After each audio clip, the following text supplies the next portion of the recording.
حضرت عبداللہ ابن عمر رضی اللہ تعالیٰ عنہ بیمار ہو گئے، شدید علیل تھے، طبیعت مبارک میں کمزوری آ گئی، کچھ کھانے کو دل نہیں کرتا تھا، گھر والے بار بار کہتے کچھ کھا لیجئے کچھ کھا لیجئے، نہیں کھاتے تھے۔ بالآخر حضرت نافع آپ کے غلام تھے، ان سے کہنے لگے کہیں سے مچھلی مل جائے نا تھوڑی سی، میں کھاؤں گا۔ تو کہتے ہیں میں سارے مدینے میں ڈھونڈتا رہا، مچھلی نہ ملی، اگلے دن بھی ڈھونڈی تو نہ ملی، تیسرے دن بھی ڈھونڈی تو نہ ملی، تو فرمانے لگے یار بس چھوٹی سی خواہش ہے، کوئی فرض نہیں ملتی تو رہنے دے۔ کہتے ہیں چوتھے دن مچھلی مل گئی، میں 1.5 دینار کی مچھلی لا کے حضرت عبداللہ ابن عمر رضی اللہ تعالیٰ عنہ کے سامنے جو مچھلی رکھی تو آپ نے لقمہ روٹی کا توڑا تھا، مچھلی کو لگانے لگے کہ دروازے پہ فقیر نے آ کے آواز دی کچھ کھانے کو دو۔ تو حضرت عبداللہ ابن عمر نے روک لیا اور ہنسے۔ کئی دفعہ دے ہم بھی دیتے ہیں پر ہمارا چہرہ دیکھنے والا ہوتا ہے، اتنے ہم غصے میں ہوتے ہیں، دے دیتے ہیں، لیکن جو سلوٹیں ہوتی ہیں نا چہرے والی وہ گنی نہیں جاتی۔ ہنسے اور میں دیکھو میرا اللہ کتنا کریم ہے، وہ مجھے بچانا چاہتا ہے، اٹھا بار دیا جا کے۔ تو خادم اب حکم کا پابند تھا، وہ لیت اللہ تو کر نہیں سکتا تھا، وہ گیا اور جا کے دے آیا۔ فقیر جب سارے محلے سے آٹا اکٹھا کر لیتے ہیں تو پھر ایک جگہ جا کے بیچتے بھی ہیں۔ دے آیا، وہ 2 گلیاں آگے گزرا تو میں پیچھے دوڑا گیا، میں نے کہا سچ بتا کھانی ہے کہ بیچنی ہے؟ وہ کہنے لگا جو بھی سبب لگ جائے کر جاؤں گا، آپ نے دے جو دی ہے۔ تو کہتا ہے میں نے اسے کہا کہ یہ 1.5 دینار کی میں نے خریدی تھی، اگر تو 2 دینار کی مجھے بیچ دے تو آج کل مچھلی مدینے میں مل نہیں رہی تو میں اپنے آقا کو دے دوں گا، وہ یہی کھائیں گے، بیمار ہیں۔ تو کہنے لگا جی بسم اللہ، مجھے کیا اعتراض ہے، 2 دینار مل رہے ہیں، 1.5 کی مچھلی، اور 1.5 کی بھی کسی نے نہیں خریدنی تھی، اب تو پک گئی۔ فرماتے میں نے 2 دینار اس کو تھمائے، وہ مچھلی اس سے خریدی اور خرید کر کے میں لا کے حضرت عبداللہ ابن عمر کے سامنے دوبارہ رکھی۔ تو فرمایا یہ کیسے آ گئی؟ میں نے کہا حضور 1.5 کی خریدی تھی اور پھر فقیر کو دے دی، اب اسی سے میں 2 دینار کی خرید کے لایا ہوں، آپ قبول فرمائیں۔ تو فرمانے لگے تم نے اچھا نہیں کیا، اب اس طرح کرو 2 دینار بھی اسے دے اور مچھلی بھی واپس دے آؤ۔ عرض کی حضور کیوں؟ فرمایا تم نے قرآن نہیں پڑھا؟ حضور پڑھا ہے۔ فرمایا رب فرماتا ہے لن تنالوا البر حتى تنفقوا مما تحبون، تم بھلائی کو اس وقت پہنچو گے جب اپنی پیاری چیز راہ خدا میں خرچ کرو گے۔ امام غزالی نے لکھا ہے، فرمانے لگے دیا تو وہ حضرت نافع کہتے ہیں میں دینے گیا، دے کے واپس آیا تو کچھ پریشان تھا کیونکہ مجھے بھی 4 دن ہو گئے تھے نا تلاش کرتے، تھوڑی طبیعت میں مایوسی تھی کہ اتنی محنت سے میں نے لایا اور آپ نے واپس کر دی۔ تو حضرت عبداللہ ابن عمر نے مجھے قریب بٹھایا، پھر مجھے تھپکی دی، فرمانے لگے پتر میں نے ویسے بھی کبھی جھوٹ نہیں بولا اور آج کل تو میں ویسے ہی بیمار ہوں، ٹائم ہی نہیں، وقت ہی نہیں، موقع ہی نہیں جھوٹ بولنے کا۔ میں تجھے سچ بتاؤں مجھے مچھلی کھا کے اتنا سکون نہیں ہونا تھا جتنی اللہ کے راستے میں خیرات کھا کے مجھے سکون ہوا۔ تو تجھے تو میری راحت سے غرض ہے نا کہ مجھے راحت کیسے ہوتی ہے، تو مجھے سکون ملا ہے راہ خدا میں دے، میں نفسانی خواہش پوری کر لیتا تو یہ میرا نفس کل پھر مجھ سے مچھلی مانگتا، پرسوں کہتا نہیں چھوٹے گوشت کی یخنی بھی چاہیے۔ ہم لوگ الجھ گئے ہیں، بہت بڑے قیدی ہیں اپنے آپ کے، بڑے قیدی ہیں، سارا دن اپنی خواہشات کی تکمیل میں بھاگے رہتے ہیں، بڑے بڑے سونے نوجوان۔ میں ان پہ تنقید نہیں کرتا، مجھے ان پہ ترس آتا ہے۔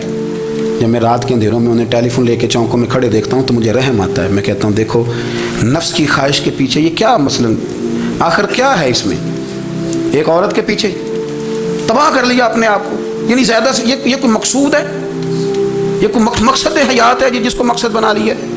میرے عزیز بات کو سمجھ لیں، اتنا خوبصورت آدمی ہے اور اتنا اس کا اونچا قد کاٹ ہے، اور کیا کس کے پیچھے یہ بھاگا ہوا ہے؟ بڑا سمجھدار، دانشور، عقل مند آدمی، ذی روح بندہ، لیکن اس کا اسٹیٹس آپ یہ ملاحظہ کریں کہ وہ 20-40 ہزار کی خاطر جھوٹ بولتا ہے، دھوکہ دیتا ہے، فریب اور فراڈ کرتا ہے۔ ہم اپنی نفسانی خواہشات کے پیچھے اس طرح بھاگتے ہیں کہ ہم اصل سے رہ جاتے ہیں۔ میری باتوں کی سمجھ آ رہی ہے آپ حضرات؟ تھوڑا تھوڑا کر کے، ایک ایک کر کے ان کی باتیں کم مانیں۔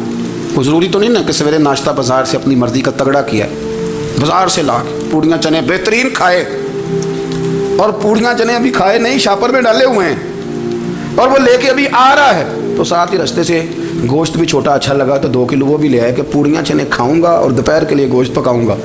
وہ پہلے یہ تو کھا لے صاحب، اس سے تو نجات پا لے۔ یہ پتہ نہیں ہضم ہوتا ہے کہ کچھ اور کرتا ہے تیرے ساتھ، لیکن وہ گوشت بھی ساتھ لے آیا۔ یعنی ٹیبل پہ، ناشتے کے ٹیبل پر بیٹھ کے فیصلہ ہو رہا ہوتا ہے کہ ہم نے کیا کھانا ہے، ہم نے کدھر جانا ہے۔ سنگیو یاد رکھو، باتوں کو سمجھو اور غور کرو۔ یہ تھوڑا تھوڑا کر کے جب ہم چھٹکارا حاصل کرنے کی کوشش کریں گے نا، چھٹکارا حاصل کرنے کی، کئی جگہ سے کس جگہ سے اگر آپ کو تنبیہ ہوتی ہے نا، تنبیہ، اس میں بھی بڑا مزہ آتا ہے۔ اس میں بڑا، ہمارے ایک بزرگ تھے تو ایک دن نا میں گیا تو کہنے لگے الحمدللہ آج میں بڑے سکون میں ہوں۔ میں نے کہا جی وہ کیا ہوا؟ کہنے لگے میں اپنے آپ کو بڑا پیر صاحب سمجھنے لگ گیا تھا۔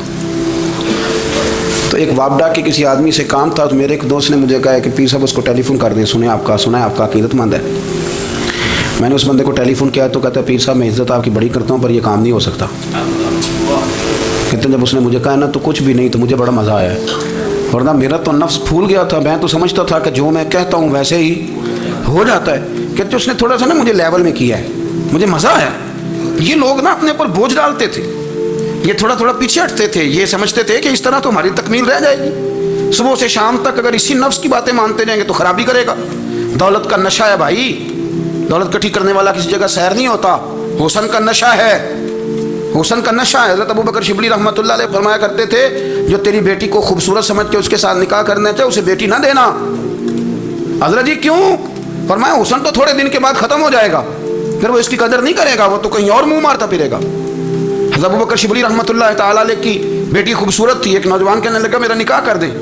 آپ فرمانے لگے پتر تو 1 مہینے کے بعد آنا، کر دوں گا، بڑی موٹی تازی خوبصورت صاحبزادی۔ تو حضرت نے اسے دوائی کھلائی، اسے پخانے لگ گئے، جو پخانا کرتی ایک مٹکے میں سنبھال دیتے۔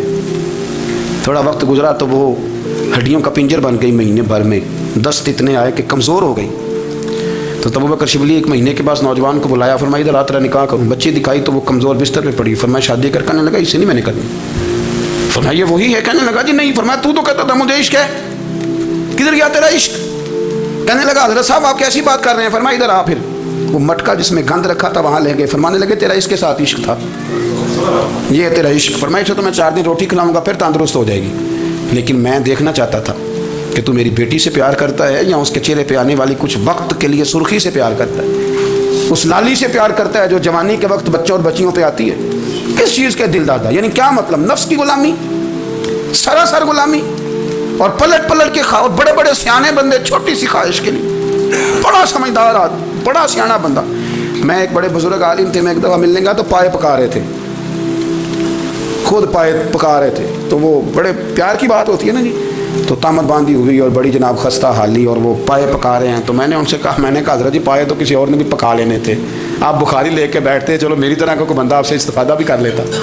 اب پائے آپ لائیں گے، پھر پکائیں گے، پھر آپ کھائیں گے، تو یہ تو 24 گھنٹے آپ کسی کام میں گزر جائیں گے۔ تو یہ ایک چھوٹی سی خواہش کے لیے، میں کسی چیز کو حرام نہیں کہہ رہا، قرآن پاک کی جو آیت پڑھی ہے صرف اس کی تفسیر آپ کے سامنے عرض کر رہا ہوں۔ ہماری خواہشات ماں پالتی ہے، آپ کو نہیں پتہ کتنے دکھ سہتی ہے۔ میں ان ماؤں کو جانتا ہوں جو بیٹے کے حصوں کی مار بھی اس کے ابے سے کھاتی ہیں، مار کھاتی ہیں وہ۔ ایک خاتون ہے، ایک کان سے سنتا نہیں، میرے پاس ایک دفعہ آئی، کہنے لگی 60 لگ گئی سی، کوئی دعا کر دیں، کہ آپ کو وظیفہ پر ڈاکٹر کہتے ہیں ٹھیک نہیں ہو سکتے۔ میں نے کہا باجی صحیح بتاؤ مسئلہ کیا ہے؟ کہیں نہیں کچھ بھی نہیں، مسئلہ کیا ہونا ہے، پتر غلط نکل آیا ہے، اس کا باپ روز مارتا ہے، آج میں آگے گئی ہوں تو اس نے ایک تھپڑ میرے کان پہ مار دیے، پردہ پھٹ گیا۔ مائیں مار کھاتی ہیں، لیکن وہ پتر جس کو بڑی محنت سے پالا ہے، وہ جوان ہوتا ہے تو اماں سے کہتا ہے تجھے چھوڑ دینا ہے، پر جس لڑکی سے میرا ٹیلی فون پہ رابطہ ہے اسے نہیں میں نے چھوڑنا، وہ نہیں چھوڑ سکتی، ہر شے کچل جاتا ہے وہ۔ اماں کبھی لیٹ کے رات کو سوچتی ہے کہ یہ تو میری کل کمائی تھی، میں تو آج بھی اس کے حصے کے تھپڑ اپنی گالوں پہ برداشت کر رہی ہوں، تو یہ کدھر گیا؟ اردشیر نام کا بادشاہ تھا، حضرت محدث ابن الجوزی آج سے کچھ 700 سال پہلے لکھتے ہیں۔ اردشیر بادشاہ بڑا خوبصورت تھا، جوان تھا، بڑا عقل مند تھا، اس نے اس طرح کی قریب قریب کی ساری ریاستوں پہ قبضہ کر لیا، بڑا عقل مند زیرک تھا، قبضہ ہو گیا۔ ایک بادشاہ بڑا سخت تھا، اس کے ساتھ جب پنجہ آزمائی ہوئی تو اردشیر کہتا ہے اس پہ میرا قبضہ نہیں ہو رہا تھا، اور جب ہم نے ساری ریاستوں نے مل کے اس پر حملہ کیا تو ایک قلعے کے اندر قلعہ بند ہو گیا۔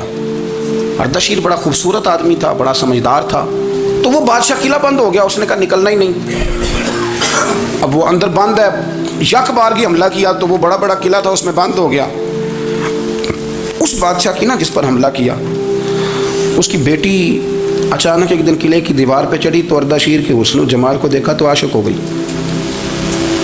اور اپنے ہی باپ کے خلاف اسے کہنے لگی کہ اگر تو میرے ساتھ شادی کا وعدہ کرے نا تو میں تجھے رستہ بتاتی ہوں حملہ کرنے کا۔ اس نے کہا میرا وعدہ رہا، تو رستہ بتا۔ اس نے رستہ بتایا اس لڑکی نے، اور بادشاہ نے حملہ کیا تو اس کا باپ قتل کیا، اس علاقے پہ قبضہ کیا شادی کے وعدے پر۔